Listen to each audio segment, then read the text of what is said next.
এই ব্যর্থতা কার? নিশ্চয়ই সরকারের। এই ব্যর্থতা কার? নিশ্চয়ই প্রধান উপদেষ্টা ডক্টর মোহাম্মদ ইউনূসের। এই ব্যর্থতা কার? নিশ্চয়ই হাসনাত আবদুল্লাহর। এই ব্যর্থতা কার? নিশ্চয়ই সার্জিস আলমের। এই ব্যর্থতা কার? নিশ্চয়ই নাহিদের।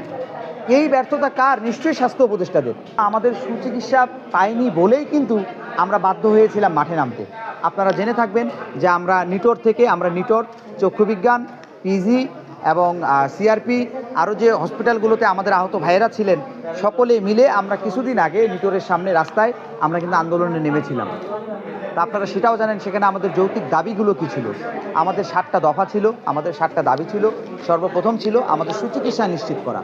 এখনও অনেক ভাই আছে যেই ভাইয়ের চোখে রেটিনাতে গুলিবিদ্ধ, সেই অপারেশন এখনও হচ্ছে না। অনেক ভাই আছে আমার পাশে যার হাড় এখানে ফেটে গেছে, সেই চিকিৎসা এখনও হচ্ছে না। যেমন আমার পায়ের যে থেরাপিটা দরকার, যে মেশিনটা দরকার, there is no machine is here and all over the Bangladesh. এটাতে নাই সিপিএম মেশিন। আমাকে কী নিতে হচ্ছে? আমাকে ফিজিক্যাল ম্যানুয়ালি নিতে হচ্ছে। তো ম্যানুয়ালি আমি কতটুকু ইমপ্রুভ করব? আমি একজন সফল ফ্রিল্যান্সার বা আমি একজন চাকরিজীবী হিসেবে আমাকে যদি সরকার সুচিকিৎসা দিয়ে দ্রুত সুস্থ করে দিত, তাহলে হয়তো আরও একটা আহত ভাইয়ের পাশে আমি দাঁড়াতে পারতাম।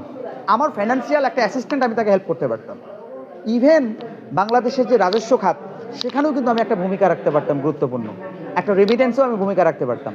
এই ব্যর্থতা কার? নিশ্চয়ই সরকারের। এই ব্যর্থতা কার? নিশ্চয়ই প্রধান উপদেষ্টা ডক্টর মোহাম্মদ ইউনূসের। এই ব্যর্থতা কার? নিশ্চয়ই হাসনাত আবদুল্লাহর। এই ব্যর্থতা কার? নিশ্চয়ই সার্জিস আলমের। এই ব্যর্থতা কার? নিশ্চয়ই নাহিদের। এই ব্যর্থতা কার? নিশ্চয়ই স্বাস্থ্য উপদেষ্টাদের। কারণ আমি তাদেরকে এইভাবে আঙ্গুল দিয়ে দেখিয়ে বলতে চাই, আপনারা কেবলমাত্র শুধু বলেই যান। তারা কাইন্ড অফ আমাদেরকে অ্যানিম্যাল ভাবে। আমি স্পষ্ট কথা বলি, কাইন্ড অফ আমরা হচ্ছে একটা চিড়িয়াখানার ভিতরে আছি। মাঝে মাঝে আমাদের দেখতে আসার পরে কিছু আশ্বাস দেয়, যেমন আপনি বললেন প্রিভিয়াস সরকারের আশ্বাস দিত হবে, ওবায়দুল কাদেরের যেরকম বিখ্যাত ডায়লগ, এরকম মানে আমাদেরকে আশ্বাস দিয়ে যায়। আশ্বাস দেওয়ার পরে তার সেরকম কোনো মানে আর ওইটার যে কার্যটা যে সিদ্ধ করবে, সেই সিদ্ধটা হয় না। অনেক ভাইকে বলে গিয়েছে যে 3 থেকে 7 কার্য দিবসের ভিতরে জুলাই শহীদ স্মৃতি ফাউন্ডেশনের টাকাটা হস্তান্তর করা হবে।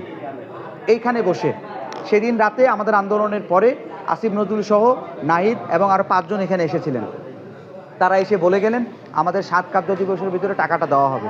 কিন্তু এখনও আমার অনেক ভাই, আপনারা যদি একটু খোঁজ নেন, আপনারা দেখবেন যে জুলাই শহীদ স্মৃতি ফাউন্ডেশনের সামনে গিয়ে লাইনে দাঁড়ায়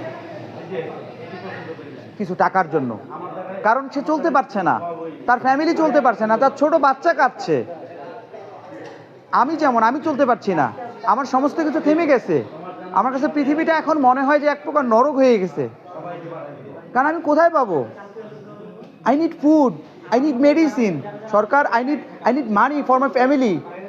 আমার ফার্দার আরও অনেক জিনিসের দরকার হয়, সেগুলো আমি কোথায় থেকে পাবো? কোথা থেকে দিচ্ছে? তারা 3 লাখ টাকার ঘোষণা দিলেও সকলকে 3 লাখ টাকা দিচ্ছে না, এবং সুষ্ঠু লিস্ট তারা এখনও প্রকাশ করতে পারছে না। এই দায়ভার তাদেরকেই নিতে হবে।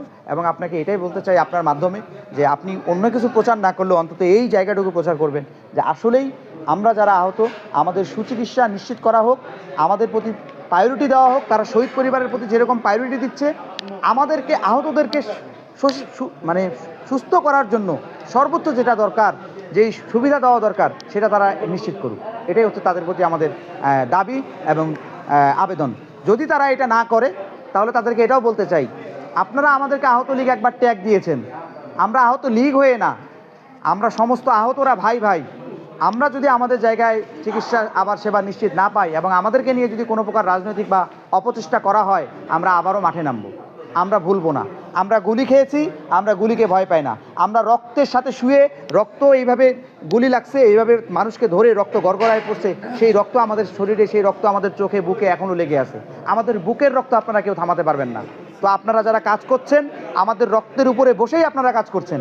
এই রক্তের সাথে যদি আপনারা বেইমানি করেন, তাহলে এটা এই দুনিয়াতে এবং আখিরাতে তো আপনাদের হিসাব দিতে হবে।